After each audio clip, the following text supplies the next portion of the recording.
안녕하세요. 2024년도 12월에 굿모닝 RT입니다. 코로나 팬데믹이 지났습니다. 그런데 코로나 팬데믹 때에 신천지인들이 방역수칙을 외면하고 모여서 신천지들 때문에 초기에 이 코로나가 확산됐다라고 하는 그런 뉴스로 신천지인들의 활동이 한동안 주춤했습니다. 그런데 요즘 본격적으로 신천지인들이 그 활동을 재개하고 있습니다.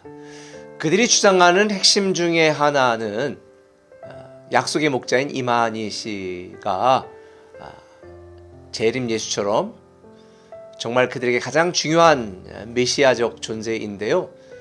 그를 믿고 따르면 14만 4천 명 안에 들어가 자기들 인침을 받고 구원을 받는다. 이런 주장들을 합니다.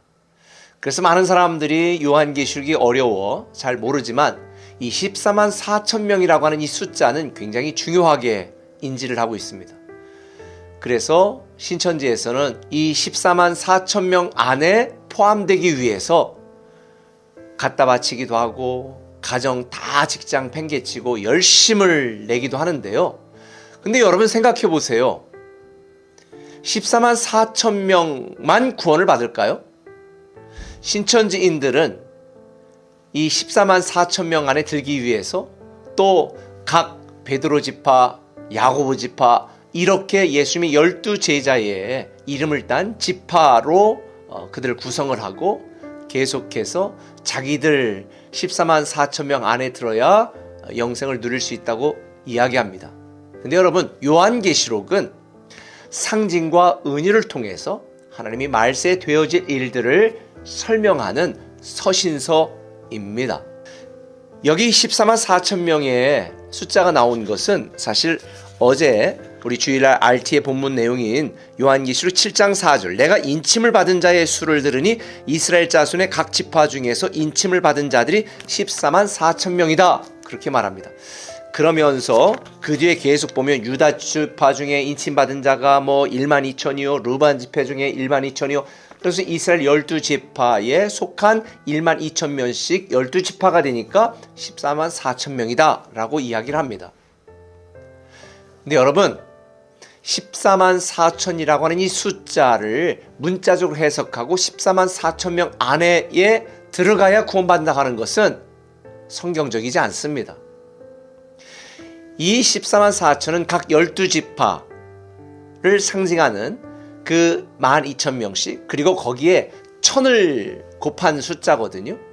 근데 이 1000이라고 하는 것은 당대에 한 군대의 이 조직 단위로서 굉장히 많은 충만한 것을 의미하는 것입니다. 이사야 60장 22절 말씀 중에도 뭐라고 되어 있습니까? 그 약한 자가 강국을 이룰 것이고 그 작은 자가 1000을 이룰 것이다.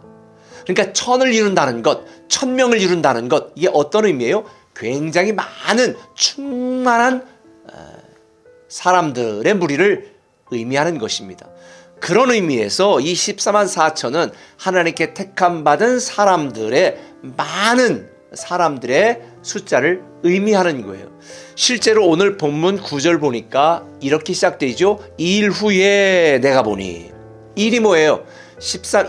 이마에 인침을 받은 14만 4천 명 하나님이 구원받기로 예정하신 사람들을 언급한 뒤에 2일 후에 내가 보니 각 나라와 족속과 백성과 방언에서 아무도 능히 셀 수 없는 큰 무리가 나와 흰옷을 입고 손에 종려가지를 들고 보좌 앞과 어린 양 앞에 서서 큰 소리를 외쳐 이르되 구원하심이 보좌에 앉으신 우리 하나님과 어린 양에게 있도다 이렇게 찬양을 하는 거예요.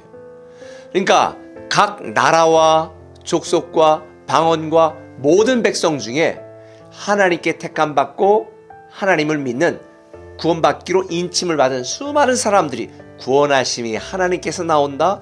그러면서 이들이 12절에 찬송과 영광과 지혜와 감사와 존귀와 권능과 힘이 우리 하나님께 세세토록 있을지어다 라고 예배하는 장면이 나옵니다. 그러니까 이 요한계시록을 통해서 우리에게 가르쳐주는 내용이 무엇입니까? 너희들이 지금 환난당하고 고통당하지만 이 환난을 견디고 이겨낸 각 나라와 족속과 수많은 백성들 중에 하나님의 택하심을 받고 하나님을 믿고 하나님을 예배하는 수많은 사람들이 있다는 것을 알려주는 거죠. 이게 미래에 되어질 일이라는 것을 예언하는 것입니다. 실제로 지금 수십억 명의 사람들이 하나님을 믿고 하나님을 섬기고 있습니다. 그러니 물리적으로 숫자적으로 14만 4천 명 안에 내가 소속되어 있는가 안 됐는가 별로 중요하지 않아요. 만약 14만 4천 명 안에 소속되어야 된다면 우리도 이스라엘 12지파 안에 소속되어야 됩니다. 그러면 우리 이스라엘 사람 아닌 모든 백성들은 구원받을 수가 없어요.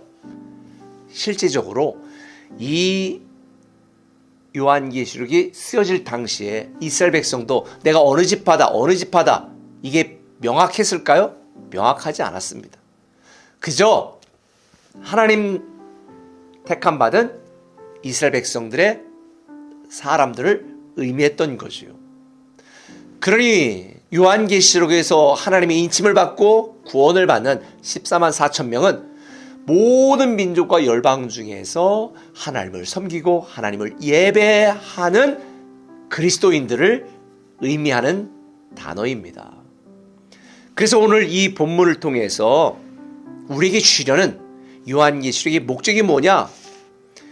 너희만 하나님께 택함 받은 것이 아니고 너희만 남은 것이 아니라 지금은 너희들이 보잘것없고 핍박을 당하고 다 사라질 것처럼 보이지만 모든 민족과 방언과 백성 중에 하나님을 믿는 수많은 사람들이 하나님을 예배하게 된다. 그날이 온다. 이걸 알려주는 거예요. 그래요. 우리는 외롭지 않습니다. 우리가 알지 못하는 수많은 나라와 민족 중에 하나님의 택함 받고 하나님을 섬기는 사람들이 있거든요. 그리고 결정적으로 이 요한계시록이 우리에게 주는, 오늘 본문이 우리에게 주는 핵심 메시지는 이겁니다. 17절 보니까 보호자 가운데 계신 어린 양이 그들의 목자가 되사 생명수 샘으로 인도하시고 하나님께서 그들의 눈에서 모든 눈물을 씻어주실 것이다. 그러면서 16절에 그들이 다시는 줄이지도 아니하며 목마르지도 아니하고 해나 아무 뜨거운 기운에 상하지도 아니할 것이다. 여러분, 우리가 하나님을 섬기고 하나님을 믿는 것 힘들 때 많습니다. 괴로울 때 많습니다. 내가 손해보는 것처럼 느껴질 때 많습니다. 억울한 때도 많습니다. 고난도 당합니다.